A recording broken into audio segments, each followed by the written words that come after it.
how practicing with ChatGPT can help us learn to communicate better with each other, with strangers, with humanity at large. Most of us were never taught how to communicate. We were taught how to talk, sure, how to be polite, how to use our words, how to argue, how to defend ourselves, how to keep the peace, how to avoid conflict, but we were not taught how to communicate clearly, honestly, precisely, and kindly, especially when we're emotional, tired, stressed, hungry, triggered, misunderstood, or scared. And that's the problem, because communication matters most when we are least equipped to do it well. This isn't just a relationship issue. It's not just a family issue. It's not just an internet issue. It's a humanity issue. Miscommunication is what turns discomfort into conflict. It's what turns confusion into accusation. It's what turns fear into anger. It's what turns people against each other, quietly, daily, relentlessly.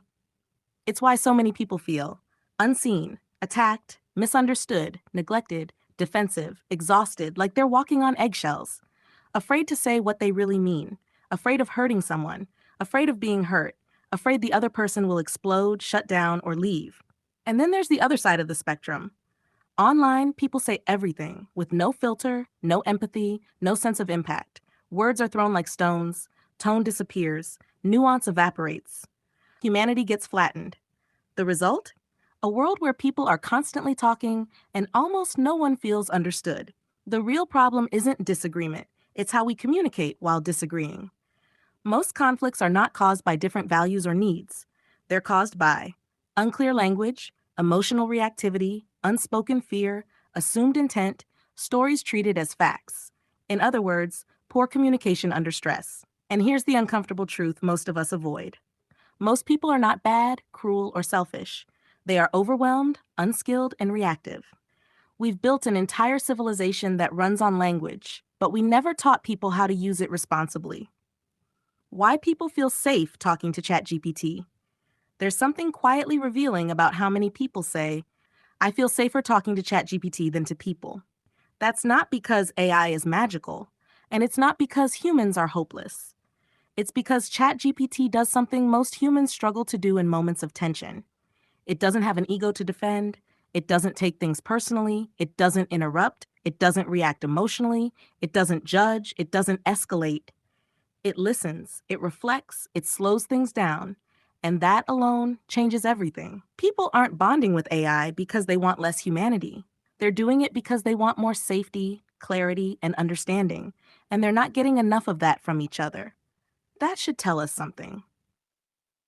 What most miscommunication actually is. Miscommunication usually isn't about vocabulary. It's about what's happening inside a person while they're speaking. When someone feels emotionally unsafe, the nervous system takes over, and when that happens, communication tends to collapse into familiar patterns. 1. We speak from emotion, but believe we're speaking from truth. You don't care about me. Often means, I felt scared and alone when you didn't respond.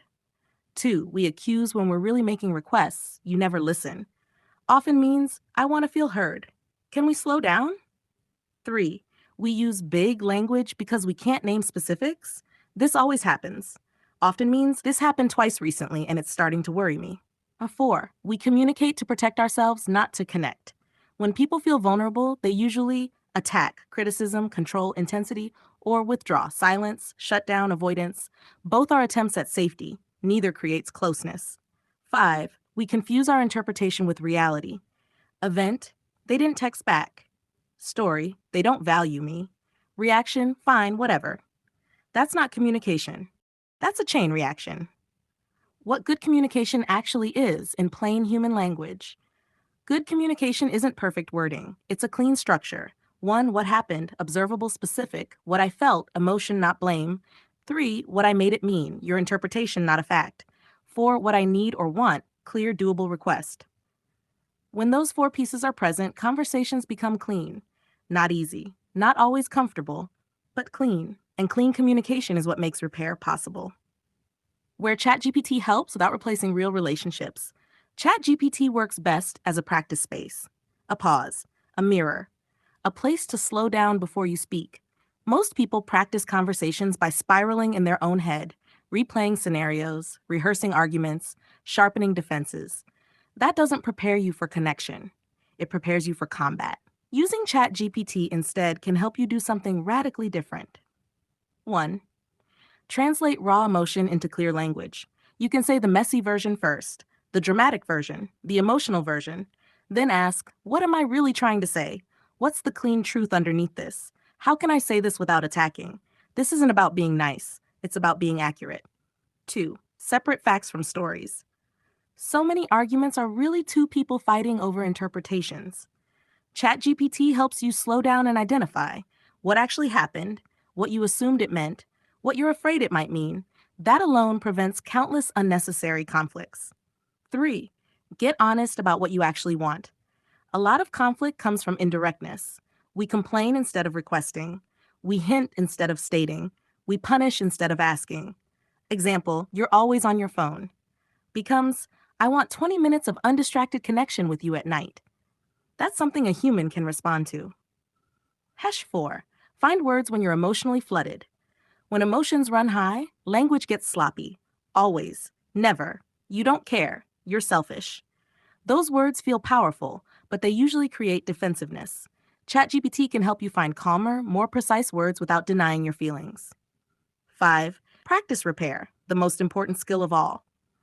Most relationships don't end because of one fight. They end because repair never happens. Repair sounds like, that came out wrong. Here's what I meant. I can see how that landed. Can we try again? Many adults were never taught this language. Practicing it, even silently, changes how you show up.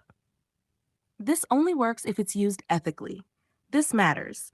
If you use AI to win, manipulate, or control, it will backfire. If you use it to perform instead of telling the truth, it becomes hollow. But if you use it for clarity, emotional organization, honesty, kindness, it can genuinely make you a better communicator. The intention matters. Not how do I get my way, but how do I say what's true in a way that creates connection.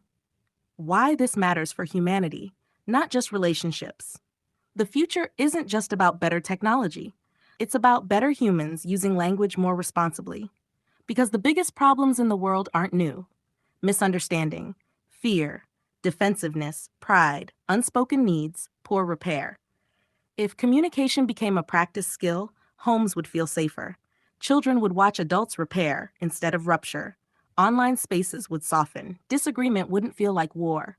Most of the world's pain isn't caused by hatred. It's caused by people who don't know how to say what they mean without hurting each other.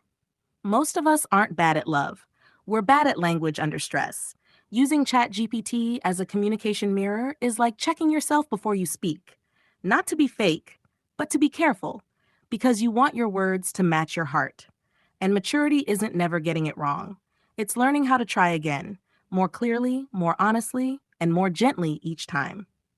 Communication is not about winning or being right. It's about creating enough safety for truth to be spoken. If humans learn to communicate with more clarity and care, many of the conflicts we accept as normal would quietly disappear. That's not a technological future. It's a human skill.